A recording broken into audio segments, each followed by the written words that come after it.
আসসালামু আলাইকুম everyone, welcome back to Himika's kitchen. আজকের রেসিপি তালের বড়া বা তালের পিঠা। খুবই সহজ আর খেতে অনেক বেশি মজার, আর আমার তো ভীষণ পছন্দের একটা পিঠা এটা।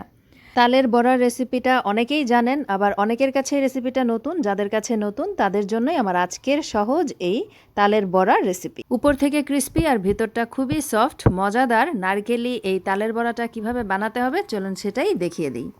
এখানে আমি নিয়েছি 1 কাপ পরিমাণ তালের রস। আমি যেই রসটা নিয়েছি সেটা একটু পাতলা আছে, আপনারা চাইলে ঘন রসটাও ব্যবহার করতে পারেন। এর মধ্যে দিয়ে দিচ্ছি ফ্রেশ কোরানো নারকেল আধা কাপের মতো।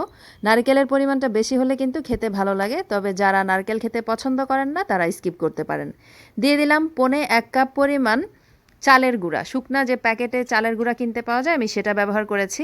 দিয়ে দিয়েছি আধা কাপ পরিমাণ ময়দা, 1 চিমটি পরিমাণে লবণ, আর খেজুরের গুড় আমি পানি দিয়ে গলিয়ে ঠান্ডা করে রেখেছিলাম, সেখান থেকে দিয়ে দিলাম প্রায় 1/4 কাপের মতো। এবারে সব একসাথে মিশিয়ে নিচ্ছি। মিষ্টির পরিমাণ যদি আপনারা বেশি খেতে চান সেক্ষেত্রে গুড়ের পরিমাণটা আরেকটু বেশি দিতে হবে।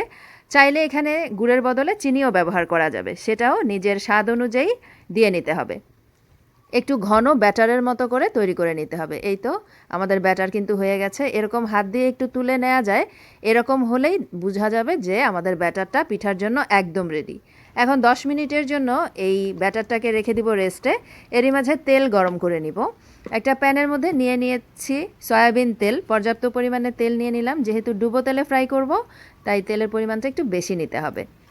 তেলটা খুব ভালোভাবে গরম করে সেই ব্যাটারটা থেকে অল্প অল্প করে বড়ার শেপ করে নিয়ে পিঠাগুলো তৈরি করে নিতে হবে। আমি হাত দিয়ে অল্প অল্প করে নিয়ে দিয়ে দিচ্ছি, আশা করি আপনারা দেখেই বুঝতে পারছেন। চাইলে এখানে চামচ দিয়েও আপনারা দিতে পারেন, ছোট চা চামচ দিয়ে অল্প অল্প করে নিয়ে বড়ার শেপ করে দিয়ে দিতে পারেন। আর গোল হতে হবে এমন কোনো কথা নেই, যেহেতু তালের বড়া একটু আঁকাবাঁকা হলে দেখতে খারাপ লাগে না, আর কোনো সমস্যাই নেই।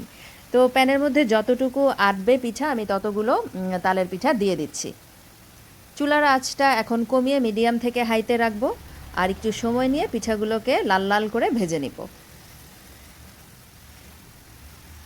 তো আমি বেশ কিছু পিঠা দিয়ে দিলাম। একটা সাইড হয়ে যাওয়ার পরে আমি পিঠাগুলোকে উল্টে দিব।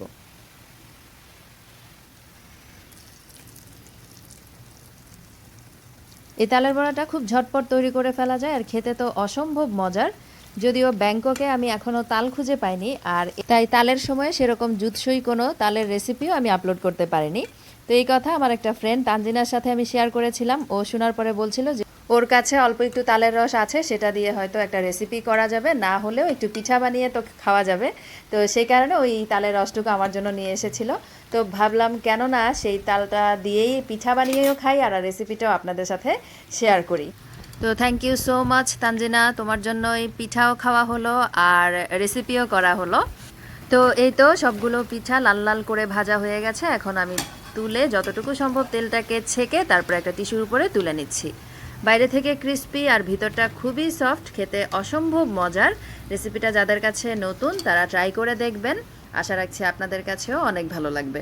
তো আজকে এ পর্যন্তই, সবাই অনেক বেশি ভালো থাকবেন আর আমাদের জন্য দোয়া রাখবেন। আজকে বিদায় নিচ্ছি, আল্লাহ হাফেজ।